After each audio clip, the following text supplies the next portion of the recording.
Welcome to my channel classes by Sunita ma'am. सभी बच्चों का हिंदी की क्लास में स्वागत है। बच्चों, आज हम इस वीडियो में मधु शब्द के रूप समझेंगे और वीडियो के अंत में शब्द रूपों के जो नियम होते हैं वो भी समझेंगे। वैसे तो हमने पिछली वीडियो में जब फल के, मति के और हरि के रूप और भी जो राम के रूप हमने पढ़े हैं उसमें हमने नियम बताए हैं, लेकिन आज हम कुछ और नए नियम भी जानेंगे जो शब्द रूपों के होते हैं। तो बच्चों, जिन बच्चों ने पिछली राम के, फल की, मति की, हरि की वीडियो नहीं देखी है तो वो जाकर के डिस्क्रिप्शन बॉक्स में लिंक को देख लें। वहाँ पर इसका लिंक दे दिया गया है, तो उस लिंक को टच करते ही आपको सारी वीडियो मिल जाएंगी। तो चलिए बच्चों, आज समझते हैं मधु शब्द के रूप। मधु शब्द के रूप ये उकारांत नपुंसकलिंग शब्द हैं। देखिए, हमने पिछली वीडियो में भी समझा है कि शब्द रूप समझने के लिए हमें क्या याद करना है। सबसे पहले कि विभक्ति याद करना है कि विभक्ति कितनी होती हैं। जो विभक्ति 8 होती हैं: प्रथमा विभक्ति, द्वितीय विभक्ति, चतुर्थी विभक्ति और तृतीया, चतुर्थी, पंचमी, षष्ठी, सप्तमी और संबोधन। और उसी प्रकार से ये एक वचन, प्रत्येक विभक्ति का 3 वचन होते हैं। देखिए, एक वचन, द्विवचन और बहुवचन। अब यहाँ पर हम सबसे पहले प्रथमा विभक्ति के रूप देखेंगे कि मधु शब्द के जो रूप हैं वो किस प्रकार से चलते हैं। जिन बच्चों ने पिछली वीडियो सारी देखी हैं उन्हें मधु के रूप बहुत ही आसानी से समझ में आ जाएंगे, क्योंकि हमने उसमें बता दिया है कि किस तरह से आसानी से आप चिन्हों की पहचान करके शब्द रूप याद कर सकते हैं। तो जिन बच्चों ने नहीं देखा है तो वो देख लें, तो उनको बहुत ही आसान लगेंगे शब्द रूप याद करना, क्योंकि हम सभी वीडियो में चिन्हों की पहचान कर चुके हैं। तो आज हम सिर्फ इसमें मधु के रूप याद करेंगे कि किस तरह से हम इनको लिखेंगे परीक्षा में। देखिए, प्रथमा विभक्ति का जो रूप है मधु, तो यहाँ पर देखिए आपका शब्द भी है मधु। बच्चों, इसे उकारांत इसलिए कहते हैं कि इसमें जो स्वर है वो उ लगा है, मधु। अगर जिसमें लास्ट में ई लगा होता है उसे इकारांत कहते हैं, और जिसमें आ लगा होता है उसे अकारांत कहते हैं। इसमें उ लगा है इसलिए इसको उकारांत कह रहे हैं। अभी देखिए, जो मधु शब्द के रूप आप याद कर रहे हैं, तो यहाँ पर जो हमारा प्रथमा विभक्ति है बच्चों, देखिए पहले प्रथमा विभक्ति एक वचन को याद कर लीजिए। देखिए यहाँ पर मधु, जैसे मधु का शब्द लिखा हुआ है वैसे ही प्रथमा विभक्ति एक वचन में मधु लिखा हुआ है। अब यहाँ पे देखिए द्वितीय का भी एक ही जैसा है मधु, यानी प्रथमा और द्वितीय का एक वचन एक जैसा है। फिर यहाँ पर जब हम तृतीय विभक्ति में आते हैं तो देखेंगे कि इस पे ना लगा हुआ है, मधुना। जैसे अभी आपने हरि के रूप की वीडियो देखी होगी तो उसमें लिखा था हरिणा, और इसी प्रकार यहाँ पर लिखा है मधुना। अब ये देखिए, चतुर्थी में एक ही मात्रा लगी है, मधुने। चतुर्थी में एक ही मात्रा लगती है, जैसे आपने मति के रूप में देखा होगा मत्ये, तो यहाँ पर बना है मधुने। अब ये देखिए, पंचमी और षष्ठी विभक्ति में यहाँ पर विसर्ग लगे हुए हैं, मधुने, मधुने। तो आपको सिर्फ चिन्ह पर ध्यान देना है कि किस तरह से चिन्ह बदल रहे हैं। सप्तमी विभक्ति में नी लगा है यहाँ पर। अब ये देखिए, 2 आप एक जैसे याद कर सकते हैं कि यहाँ पर मधु मधु है, यहाँ पर तृतीय विभक्ति में आ का डंडा लगा है मधुना, यहाँ पर एक ही मात्रा लगी है मधुने, यहाँ पर दोनों एक जैसे हैं, विसर्ग लगा हुआ है, और यहाँ पर नी, सप्तमी विभक्ति का बहुवचन। और संबोधन में यहाँ पर है हे मधु, हे मधु। बच्चों, परीक्षा में संबोधन में से प्रश्न नहीं पूछे जाते हैं, तो इसलिए आप सप्तमी विभक्ति के जो रूप हैं उसको अच्छी तरह से याद कर लें। हाँ, संबोधन का आपको जानकारी होनी चाहिए कि अगर इसके रूप बनेंगे तो क्या बनेंगे। तो आप परीक्षा के लिए सप्तमी विभक्ति तक के ही रूपों को याद करेंगे। अब देखिए, यहाँ पर आप 2 याद कर लिए। यहाँ पर देखिए, प्रथमा विभक्ति का एक वचन मधु मधु है, तृतीया का आ का डंडा लगा हुआ है केवल, चतुर्थी में एक ही मात्रा है और इनका भी एक जैसा ही है, मधुने, मधुने, और सप्तमी विभक्ति का नी है। तो इस तरह से आपको एक वचन याद हो गया। अब देखिए, द्विवचन भी आसानी से याद हो जाता है कि द्विवचन तो बहुत सभी शब्द रूपों में द्विवचन के जो रूप होते हैं वो बहुत आसानी से याद होते हैं। देखिए यहाँ पर मधुनी, मधुनी। एक जैसा ही लिखा हुआ है मधुनी मधुनी। अब यहाँ पर जो है ये भी 3 भागों में बटा है, 3 इसका बना लीजिए। यहाँ पर मधुभ्याम मधुभ्याम मधुभ्याम। अभी पिछली वीडियो में जब हमने देखा, हमने बता दिया कि जो भ्याम चिन्ह है ये कभी भी नहीं बदलता, सभी शब्द रूपों में एक जैसा ही होता है। यहाँ पर भी देखिए लिखा है मधुभ्याम मधुभ्याम मधुभ्याम। अब ये इसमें भी हमने चिन्ह याद किया कि योग की मात्रा लगती है। और यहाँ पर देखिए मधुनो मधुनो। अब आपको बहुत आसानी से याद हो जाएगा कि हम द्विवचन के रूप कैसे याद करेंगे। 3 भागों में बांट लेंगे।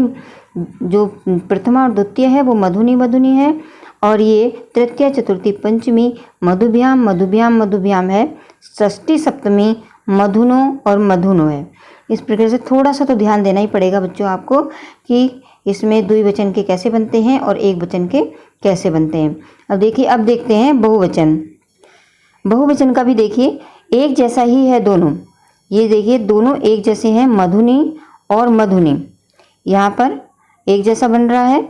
और ये तृतीय विभक्ति का चिन्ह हम याद ही कर चुके हैं कि तृतीय विभक्ति का बहुवचन में भी लगता है। तो देखिए यहाँ पर लगा है भी। और ये भी हमने याद कर लिया था पिछली वीडियो में देखकर कि चतुर्थी पंचमी में भीय चिन्ह लगता है। तो यहाँ पर देखिए भीय भीय लगा हुआ है, तो ये उसका बन गया मधुभ्य। और देखिए ये भी बता दिया था कि सभी विभक्त शब्द रूपों में जो सप्तमी विभक्ति का जो है, षष्ठी विभक्ति का जो बहुवचन होता है और सप्तमी विभक्ति का जो बहुवचन होता है वो सेम ही होता है। ये भी देखिए नाम लगा हुआ है, मधु नाम और मधुसु। इस प्रकार से आप आसानी से याद कर सकते हैं। और इसको जब आप कॉपी में लिखते जाएंगे और सभी शब्द रूपों को लिखते जाएंगे तो ये सारे चिन्ह आपके दिमाग में बहुत अच्छी तरह से याद हो जाएंगे। और जैसे ही आपसे परीक्षा में पूछा जाएगा वैसे ही तुरंत आपको याद आ जाएगा चिन्ह देख करके कि ये जो शब्द है ये इस विभक्ति का है और इस वचन का है। यहाँ पर देखिए बच्चों विशेष लिखा हुआ है। विशेष का मतलब है कि जो ये शब्द लिखे हुए हैं इन सब के जो रूप बनेंगे उकारांत में, नपुंसकलिंग में, वो इसी तरह से बनेंगे, इन्हीं चिन्हों से बनेंगे जिस तरह से मधु के रूप बने हुए हैं। अब बात करते हैं कि परीक्षा में किस प्रकार से आएगा। अब बच्चों परीक्षा में आ सकता है, कोई भी लिया जा सकता है। जो इसका एक वचन है ये बहुत मोस्ट होता है इसका, और इसका जो है ये बहुवचन। तो यहाँ पर जो है आपको ध्यान देना है कि एक वचन को बहुत अच्छे तरह से याद कर लेना है और बहुवचन को बहुत अच्छे तरह से याद कर लेना है। अब आपसे प्रश्न किस प्रकार से परीक्षा में पूछा जाएगा ये सब भी जान लेते हैं। देखिए बच्चों कुछ भी दिया जा सकता है, जैसे दिया जाए कि मधुना शब्द वहाँ पर लिखा हुआ आएगा और पूछा जाएगा कि बताइए इसमें कौन सी विभक्ति है और कौन सा वचन है। तो आपको लिख देना है कि मधु। देखिए शब्द तो इसमें दिखाई दे रहा है, शब्द भी पूछा जाता है कि इसमें कौन सा शब्द है, कौन सी विभक्ति है, कौन सा वचन है। तो आप इसमें बताएंगे मधु शब्द है, तृतीय विभक्ति है और एक वचन है। बस आपको इतना ही लिखना है। इसमें भी बच्चों बहुत बच्चे गलतियाँ करते हैं परीक्षा में लिखते समय, बोर्ड परीक्षा में वो सारे ही रूप लिख देते हैं। उन्हें समझ में ही नहीं आता कि प्रश्न पूछा क्या जा रहा है। बस उन्होंने देख लिया मधु शब्द लिखा हुआ है, उन्होंने जान लिया कि बस मधु के शब्द जो है रूप लिखने हैं। अब वो सारे यहाँ से लेकर के यहाँ तक के सारे लिख देते हैं और उन्हें 1 नंबर भी नहीं मिलता है। बल्कि देखो कितना छोटा सा तो आपको लिखना है, ये सब आपको नहीं लिखना है। अब देखिए पूछा जाता है कि जैसे मधु ने दिया हो, अब जहाँ पर एक जैसे 2 होते हैं, अगर मधु ने दिया है और आपसे पूछा जा रहा है कौन सा शब्द है, कौन सा वचन है, तो आप जवाब देंगे कि ये फल मधु शब्द का है और ये प्रथमा और द्वितीय का बहुवचन है। अगर पूछा जाए मधुभ्य कौन सा है तो बताएंगे ये चतुर्थी विभक्ति का और पंचमी विभक्ति का बहुवचन है सु, और ये सप्तमी विभक्ति का बहुवचन है। इस प्रकार से आप परीक्षा में जवाब देंगे। और या फिर ऐसे भी पूछा जा सकता है कि मधु शब्द का सप्तमी विभक्ति का बहुवचन शब्द क्या बनेगा। तब आपको ध्यान करके चिन्ह याद करके इस तरह से आपको एक ही शब्द लिखना है मधुसु, कि मधु शब्द का सप्तमी विभक्ति में बहुवचन शब्द बनेगा मधुसु। सिर्फ एक ही शब्द लिखने के आपको 2 नंबर मिलेंगे। बच्चों ध्यान रखना कि सिर्फ एक शब्द लिखा है, अगर ठीक लिखा है तो आपको 2 नंबर मिल जाएंगे। परीक्षा में आपका ये भी देखा जाएगा कि बच्चे प्रश्न को जो पूछा जा रहा है उस प्रश्न को समझने की क्षमता भी रखते हैं कि नहीं। अब बच्चा बहुत ही मतलब जो है उसने देख लिया कि रूप लिखे हुए हैं तो उसने समझ लिया कि बस रूप लिखने हैं, तो इससे ये भी जाहिर हो जाएगा कि आपको प्रश्न समझने की क्षमता नहीं है कि पूछा क्या जा रहा है, तभी आप कुछ भी उसका जवाब दे रहे हैं। तो आपको देखिए समय भी बचेगा, आपको सिर्फ एक शब्द लिख देना है और आपका समय भी बच रहा है और आपको पूरे नंबर भी मिल रहे हैं। अब परीक्षा में अक्सर ये मधुनी, ये सप्तमी विभक्ति भी अक्सर पूछी जाती है कि या तो ये मधुनी शब्द आ जाएगा और इसमें पूछेंगे कौन सा वचन है और कौन सा जो है विभक्ति है, तो आप बता देंगे सप्तमी विभक्ति एक का एक वचन है और मधु शब्द है। अगर उन्होंने पूछ लिया कि बताइए कि मधु शब्द का सप्तमी विभक्ति एक वचन में क्या रूप बनेगा, तो आपको सिर्फ एक ही शब्द लिखना है और 2 नंबर आपको मिल जाएंगे। ठीक है बच्चों, और जिनको समझ में नहीं आएगा चाहे तुम आप यहाँ से लेकर के सारे रूप लिख दो, उसे 1 नंबर भी नहीं मिलेगा, उसका टाइम वेस्ट और होगा। वैसे तो हमने जितनी भी पिछली वीडियो पढ़ी है उसमें कुछ चिन्हों के बता ही दिए हैं कि कुछ चिन्ह क्या होते हैं और कुछ नियम ऐसे होते हैं जो कभी नहीं बदलते, लेकिन आज हम इस वीडियो में और भी नए नियम जानेंगे, तो इसको भी समझ लेते हैं कि शब्द रूप के और नए नियम क्या हैं।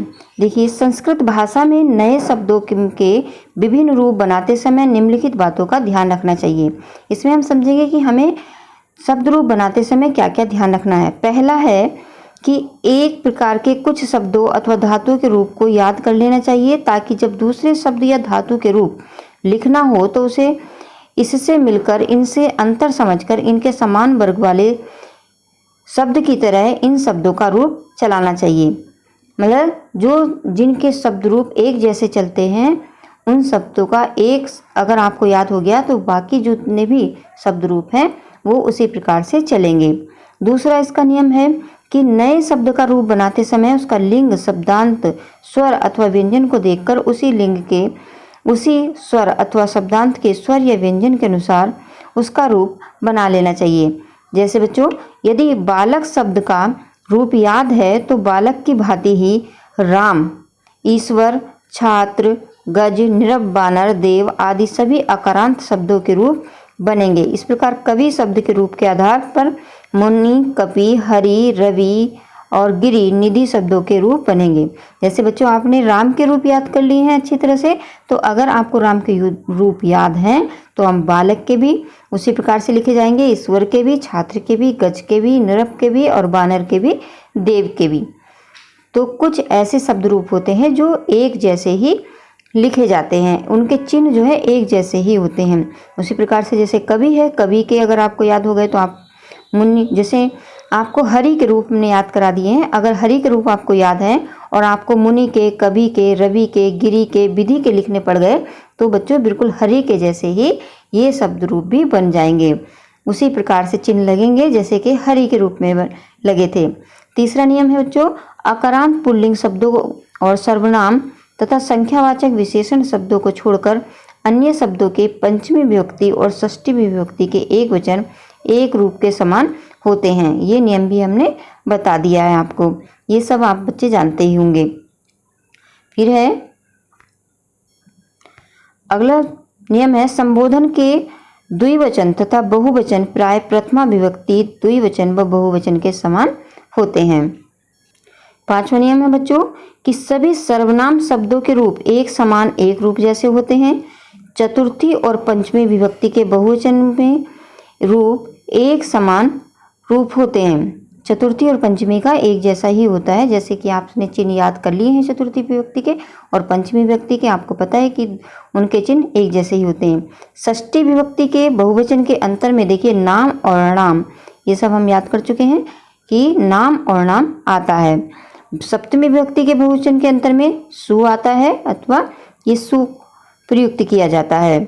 अकारांत पुल्लिंग शब्दों का प्रथमा विभक्ति के एक वचन में, अकारांत शब्दों की पंचमी व षष्ठी एक वचन तथा द्वितीय विभक्ति के बहुवचन के अंत में विसर्ग आता है। ये सब आपको पहले से ही याद है बच्चों। नपुंसकलिंग के केवल अकारांत एवं पुल्लिंग तथा सभी स्त्रीलिंग शब्दों की द्वितीय विभक्ति के एक वचन के अंत में माँ लगता है, जैसे फलम आपने बनाया था ना, फलम, जो ये फलम माँ कहाँ लगता है, ये वाला जो माँ कहाँ लगता है ये हमने याद किया था, जहाँ पर अकारांत एवं पुल्लिंग तथा सभी स्त्रीलिंग शब्दों की द्वितीय विभक्ति के एक वचन के अंत में माँ लगता है, जैसे फलम।